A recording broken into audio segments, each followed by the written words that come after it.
Assalamu alaikum. Peace to you all. My name is Saba Ahmed. I'm a law student at American University. I am here to ask you a simple question. I know that we portray Islam and all Muslims as bad, but there's 1.8 billion Muslim followers of Islam. We have 8 million plus Muslim Americans in this country, and I don't see them represented here. But my question is, how can we fight an ideological war with weapons? How can we ever end this war? The jihadist ideology that you talk about, it's an ideology. How can you ever win this thing if you don't address it ideologically? Great question. I am so glad you're here, and I am so glad you brought that up because it gives us an opportunity to answer. What I find so amazing is since the beginning of this panel, which we are here about Benghazi attack against our people, not one person mentioned Muslims. We are here against Islam, or we're launching war against Muslims. We are here to discuss how 4 Americans died and what our government is doing. We were not here to bash Muslims. You were the one who brought up the issue about most Muslims, not us.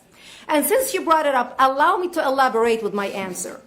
There are 1.2 billion Muslims in the world today. Of course, not all of them are radicals. The majority of them are peaceful people.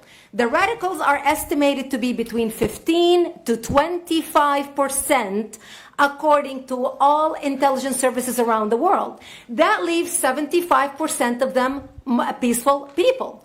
But when you look at 15 to 25% of the world Muslim population, you're looking at 180 million to 300 million people dedicated to the destruction of Western civilization. That is as big of the United States. So why should we worry about the radicals, 15 to 25%?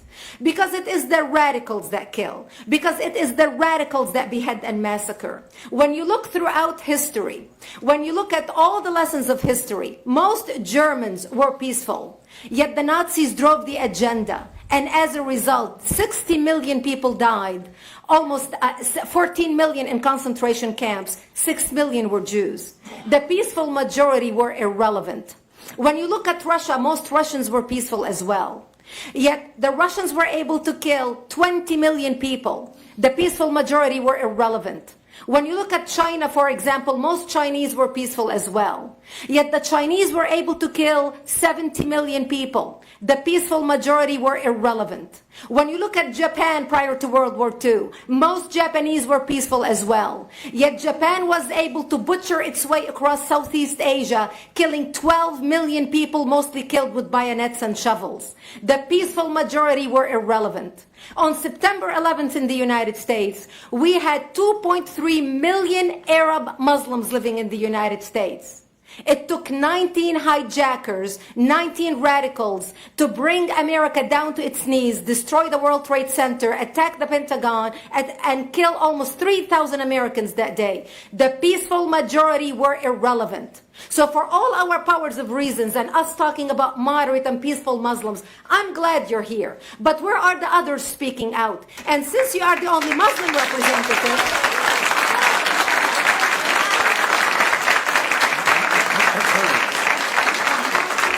applause till the end.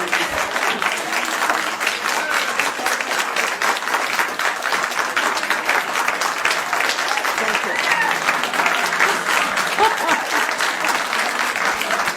Thank you. And since you're the only Muslim representative in here, you took the limelight instead of speaking about why our government, and I assume, are you an American? You're an American citizen. So as an American citizen, you sat in this room and instead of standing up and saying a question or asking something about our 4 Americans that died and what our government is doing to correct the problem, you stood there to make a point about peaceful, moderate Muslims. I wish you brought 10 with you to question about how we can hold our government responsible. It is time we take political correctness and throw it in the garbage where it belongs and start calling it